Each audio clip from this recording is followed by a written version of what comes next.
Welcome back, Senator John Fetterman. Breaking rank now with much of his party. He is criticizing the anti-ICE protesters who have turned violent out in L.A. He says that ICE needs to enforce immigration laws wherever they are broken across the country. Griff Jenkins has all the details for us from the D.C. newsroom. Hey, Griff. Hey, Jillian. Fetterman is indeed breaking ranks in a major way with his party as they doubled down on siding with those anti-ICE protesters, warning that Democrats are at risk of losing the moral high ground by denying the violence that's exploding in the streets of L.A. I unapologetically pro free speech, immigration, and peaceful protesting. But that was not it. That's chaos, and it's unacceptable. And I think it's entirely appropriate to condemn that kinds of things. Fetterman also says we need ICE, blasting those in his party like AOC that have called to abolish them, but the Congresswoman is firing back. If Senator Fetterman or anybody else is concerned with law and order, we should be looking at one of the most law-breaking agencies and administrations that we've seen in the United States. House Speaker Mike Johnson echoing Fetterman's concerns, saying Democrats are simply choosing the wrong side. The Democrats are making a terrible political calculation. They are on the side of lawbreakers. They are on the side of illegal aliens. They are on the side of, in some cases, MS-13 members. This comes, Jillian, as CNN says Democrat support among immigrant voters have swung 40 points to the GOP since 2020. Meanwhile, 3 sanctuary state governors set to appear tomorrow on Capitol Hill. Illinois Governor J.B. Pritzker, Minnesota Governor Tim Walz, and New York Governor Kathy Hochul all facing a grilling before the House Oversight Committee. And all of this comes, by the way, Jillian, after nearly 150 House Democrats just voted yesterday against a bill to ban non-citizens from voting in local D.C. elections. Jillian? All right, Griff, with all the details, as usual, thanks very much. Bill? Well, Jillian, for more on this, we want to bring in our friend and colleague and the anchor of the story, Martha MacCallum. Martha, good morning. Great to see you. You too. So, look, it's not every day that we have President Trump and a Democrat finding common ground on something, but here we are. Take a listen to Trump reacting to Senator Fetterman. Well, even Senator Fetterman said very strongly that this is horrible what they're doing and that the Democrats are making a big mistake by not talking about it. And I agree with that.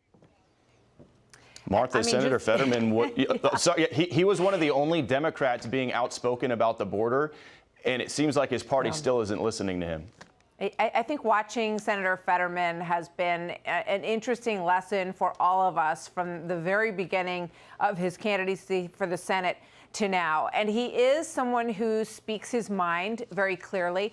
And I think he sees that this pendulum has swung. And I think the numbers that you saw in that polling that Harry Enton was just referring to, a 40-point swing. And these are among immigrant citizen voters. And this is exactly what we saw in the 2024 election that elected President Trump. So the people who don't seem to be understanding this pendulum swing, which has been going on all the way through the presidential election and through what we're seeing happening in Los Angeles, are entrenched Democrats who are unable to open their eyes and see the way that public opinion has shifted on this issue. And clearly Fetterman sees it, and I think he does speak from his instincts and his gut on this.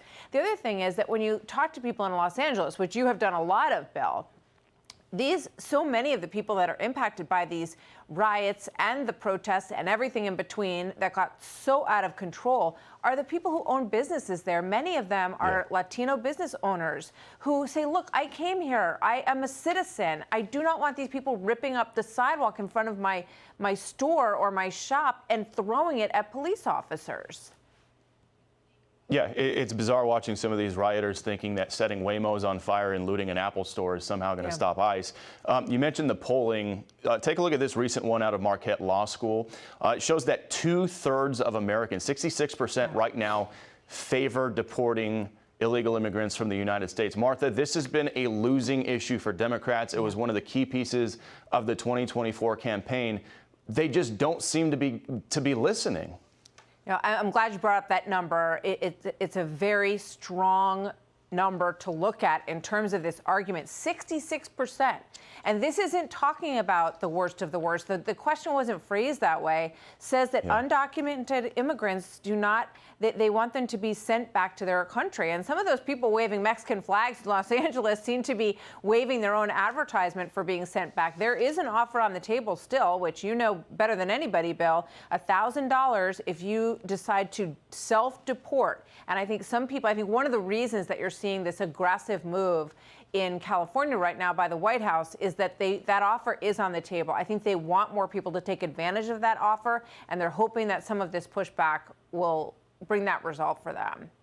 And real quick, got about 30 seconds left. Just want to get your reaction. Hillary Clinton posted on social media that these protests, these riots out here in California have been peaceful. Martha, what's peaceful about throwing Molotov cocktails, rocks and stones, and arson fires? Yeah, you know, I mean, people understand what they see with their own eyes. They see people standing on top of cars, setting them on fire, dressed from head to toe in yellow. I saw you covering this the other day, Bill, and he was taken down by, I believe those were National Guard, or maybe they were California State Troopers, I'm not sure, but taken down because he was about to likely set another car on fire. So Hillary Clinton, you know, has to be grouped in with other Democrats who don't see what is happening in those polls that you just showed, Bill. Yeah, and DHS just announcing this morning they've arrested a previously deported illegal alien who they say was throwing Molotov cocktails at law enforcement. So we'll see where we go from here. Day number 6 of the protests in L.A. Exactly. Martha, great to see you. Thanks for coming on. Good to see you, Bill. See you later. I'm Steve Ducey. I'm Brian Kilmeade. And I'm Ainsley Earhart. And click here to subscribe to the Fox News YouTube page to catch our hottest interviews and most compelling analysis.